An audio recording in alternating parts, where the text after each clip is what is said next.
당연한 듯 한번 가입해놓고 계속 쓰고 계시는 인터넷 TV 3년 이상 쓰고 계시다면 비교원에서 갈아타시고 사은품도 챙기시기 바랍니다. 인터넷 TV 신규 가입 시 52만원, 휴대폰 구입 시 최대 50만원, 정수기 렌탈 시 최대 30만원, 이렇게 다 합치면 최대 132만원의 혜택을 만나실 수가 있습니다. 기존의 혜택보다 더 늘어났습니다. 여기에 인터넷 가입한 후에 쓰던 휴대폰 알뜰폰 그대로 통신사 변경만 해도 최대 30만원 혜택이 있고요. 본인이 가입한 후에 추천을 통해서 지인을 가입시키면 한 사람당 4만원짜리 모바일 상품권을 무제한으로 드리는 이벤트가 있습니다. 개인정보 보안 철저해서 한 건의 사고도 없었고요. 8억 이상의 보증보험에 가입해 있는 비교원, 인터넷 TV, 휴대폰, 정수기 비교는 비교원을 이용해서 혜택도 누리시고 한번 서비스도 이용해 보시기 바랍니다. 자세한 내용은 1670-2571 전화로 상담 신청하시거나 아니면 더보기에 있는 링크 이용해 주시거나요. 또 네이버에 비교원 검색하셔도 상담 신청이 가능하니까 많이들 이용해 주시기 바랍니다. 민주당 전당대회 날짜가 이제 점점 다가오고 있고 내일부터 순회 경선 시작되고요. 충청권 같은 경우는 온라인 투표도 마무리가 됐습니다. TV 토론회도 첫 번째 TV 토론회는 MBC를 통해서 했었고 네. 일단은 뭐 토론회 얘기는 여러 차례 했었는데 신천지 얘기가 아예 토론회에서 언급이 안 됐거든요. 안 나왔더라고요. 민주당 내에서 뭔가 정리가 된 것 같던데요, 이건? 저희가 일단 그러니까 한번 전수조사 비슷하게 네. 조직국에서 이런 걸 한대요. 그러니까 6.3 지방선거를 치르기 전에 한번 점검을 해서 소명이 제대로 되지 않는 당원들에 대해서는 5만 명 이상 좀 정리가 됐었고, 다만 정말 뭐 작정하고 뭐 신천지는 아니면 다른 이단이라고 지칭되는 종교에서 집단 가입을 한 게 스크린에서 좀 열애가 될 수도 있어서 예.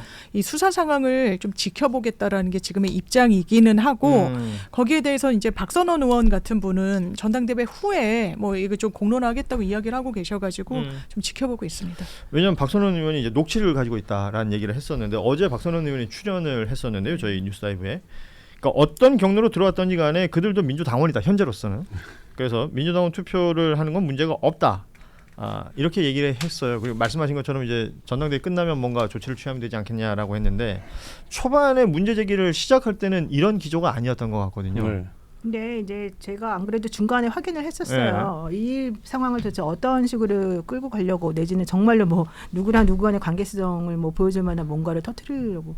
그건 아니다. 왜냐하면 지금 현재 우리 당이 이것 때문에 분열된다거나 이것 때문에 기존에 있는 당원들이 이거 나 아닌데 이런 식으로 이제 오해하거나 이렇게 속상해하거나 이렇게 해가지고 결국 이 전당대회가 축제로 끝날 수는 없는 거잖아요. 그리고 그렇게 되는 것을 원하지도 않는 것이고, 그래서 이제 이 문제는 있다고 알고 있고, 근데 제가 이제 들은 얘기로는, 취재한 바로는 이 문제는 있는데 그 문제를 어떻게 우리 당에서 슬기롭게 처리할 수 있을지에 대해서 전당대회 끝나고 얘기하겠다. 지금 당장 어제 제가 박선원 의원이 그 얘기 하자마자 바로 물어봤거든요. 근데 어차피 이 이슈가 처음에 시작될 때부터 김인석 후보 측에서 이야기가 나왔을 때부터, 그러니까 뭐 당원들이 됐건 언론들이 됐건 그것으로 인하여 누가 유리하냐, 이쪽으로 얘기가 진행이 됐던 것들이 네네. 지금 갑자기 싹 정리가 돼버린 듯한 분위기란 말이에요.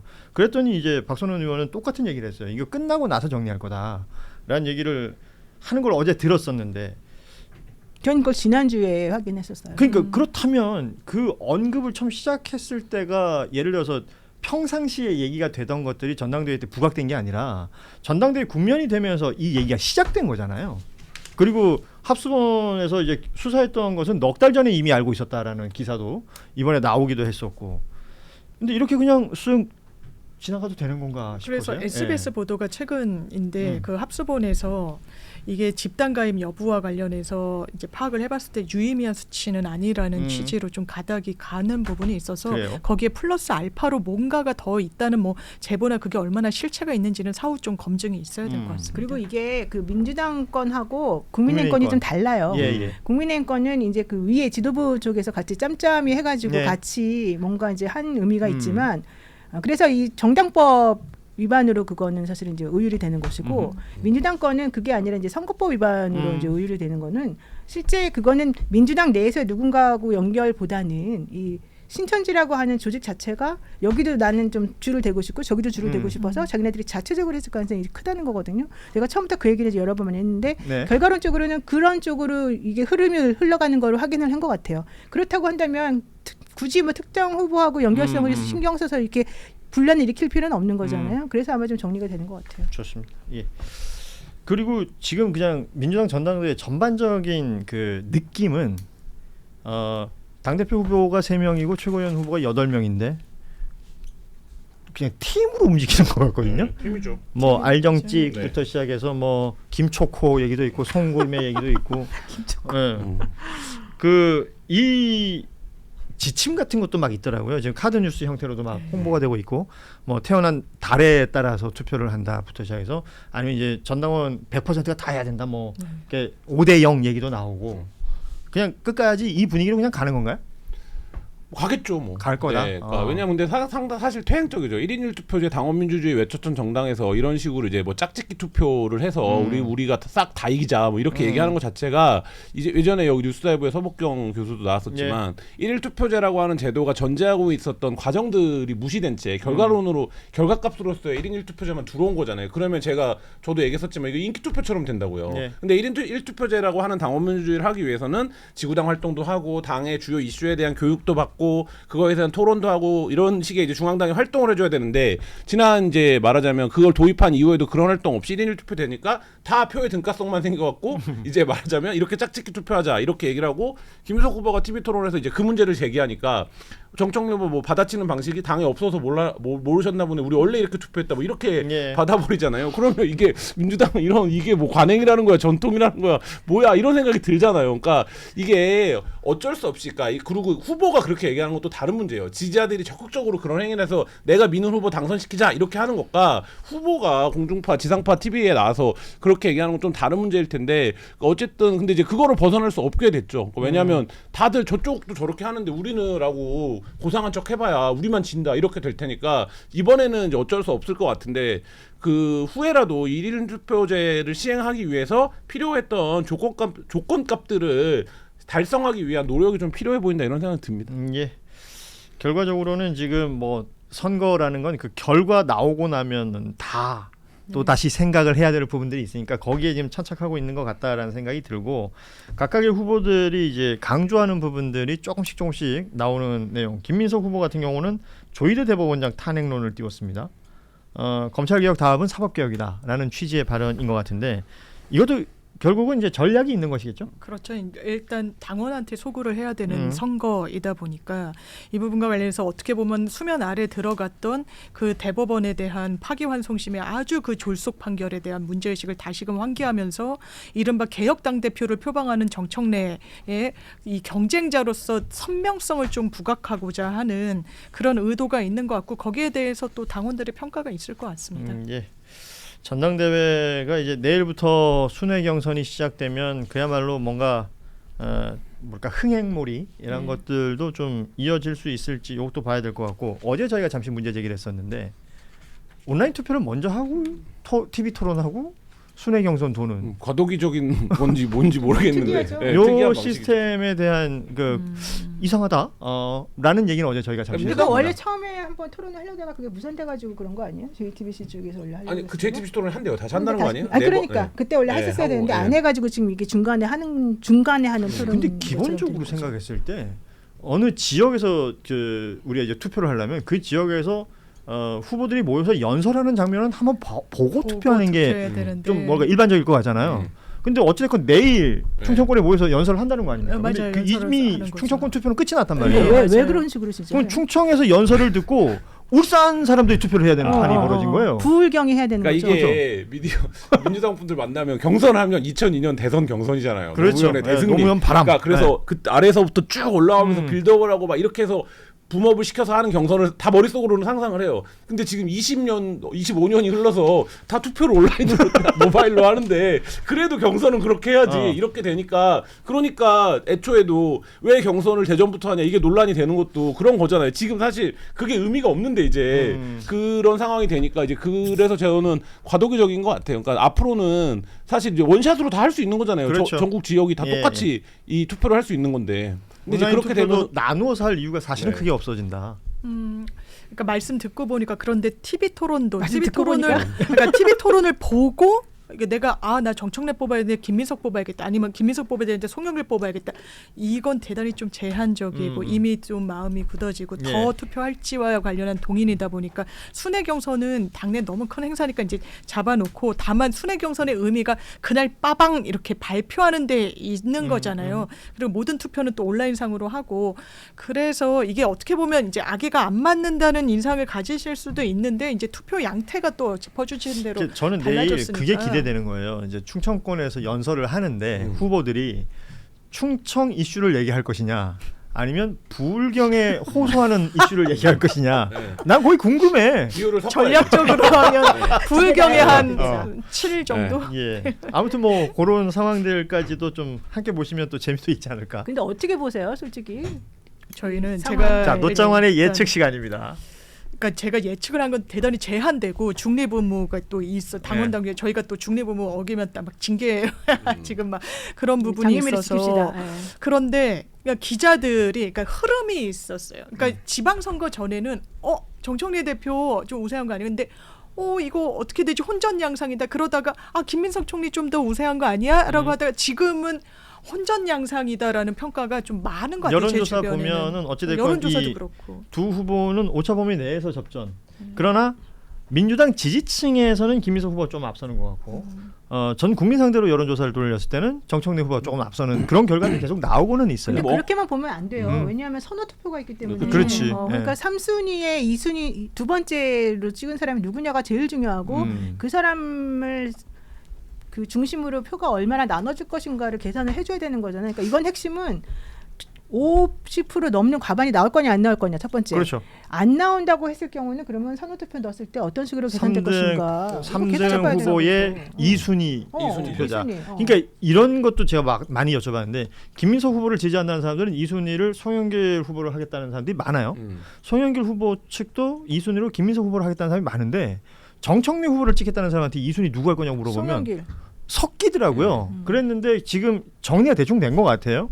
그러면 결국은 송영길 후보를 지지하는 사람들의 표심이라는 게 또 되게 중요해지는 거 아닙니까? 중요하죠. 예. 근데 그거를 엿볼 수 있는 게 결국에 이른바 지금 이제 언론의 분류나 이제 뭐 본인들도 하지만 그 분류법대로 친청과 친석의 합계 지지율, 최고위원 합계 지지율 예, 이런 예. 거를 보면 대략적으로 이제 친석계가 50 이상, 50 예. 언저리 정도가 되고 나머지 이제 말하자면 한 35에서 40 정도가 되니까 1차에서 승부가 날 가능성은 상대적으로 낮은 것 같고 그 2차를 가는데 2차를 가면 지금 뭐 김민석 후보와 송영길 후보의 관계를 봤을 때 여기로 아무래도 더 많이 갈 것 같잖아요. 조금이라도. 그러면 1차에서 정청래 후보가 좀 앞서더라도 그러니까 예를 들면 선호 투표에서 결선을 가버리면 뒤집을 수도 그럴 수 있는 있죠. 거고. 예. 근데 정청래 후보가 기대해야 되는 건 본인이 오랫동안 당을 지켜온 사람이기 때문에 김민석이 아니라 송영길 후보를 찍는 사람은 야 그래도 나는 이거는 상관없이 정청래 찍어야겠다 이런 사람들이 많이 나와야 본인이 이제 말하자면 결선 가면 유리한 거고 뭐 이런 국면인데 민주당 당원들이 어느 쪽으로 더 마음을 기울은지는 투표를 까봐야 알겠죠. 그러니까 후보들의 방향성, 선거운동에 대한 이 부분들을 좀 보는 것도 관심사가 될 수 있을 것 같습니다. 자, 선호투표제에 대한 그 특징이라든지 그게 이제 결과론적으로 어떻게 될 것인지 이런 것들도 함께 좀 봐주시면 좋겠고 시간 뭐 많이 없습니다만 이 얘기는 좀 해야 될 것 같아요. 최영중이라는 인물 전 청주시 의원 국민의힘 소속이었고요. 아동 성매매뿐만 아니라 뭐 성착취 등 혐의들이 있고 구속이 됐습니다. 근데 계속 이 사람은 저 혐의를 부인한다 그래요. 그러니까 미성년자인지 몰랐다라는 주장을 한다는데 증거인멸 혐의까지 지금 나왔는데 네. 그렇죠. 말이 돼요? 학교로 찾아가고 그랬다는 네. 거 아니에요? 아니, 그리고 아이를 또 저는 해고하고자 하는 의도로 보이죠. 그러니까 담배 사줄게 이 부분을 제가 제일 먼저 짚었던 것 전 같은데. 되게 그게 와닿았어요. 아니 게다가 중학교 생활복을 입은 상태에서 그러니까. 만났어요. 근데 지금 근데 이런 게 미성년자인지 나오고 몰랐다고? 있는데도 미성년자인지 몰랐다고 얘기하는 거는 뭐 눈 감고 만났다는 얘기입니까? 아, 그러니까 이해가 안 되는 불을 거예요. 껐으니까.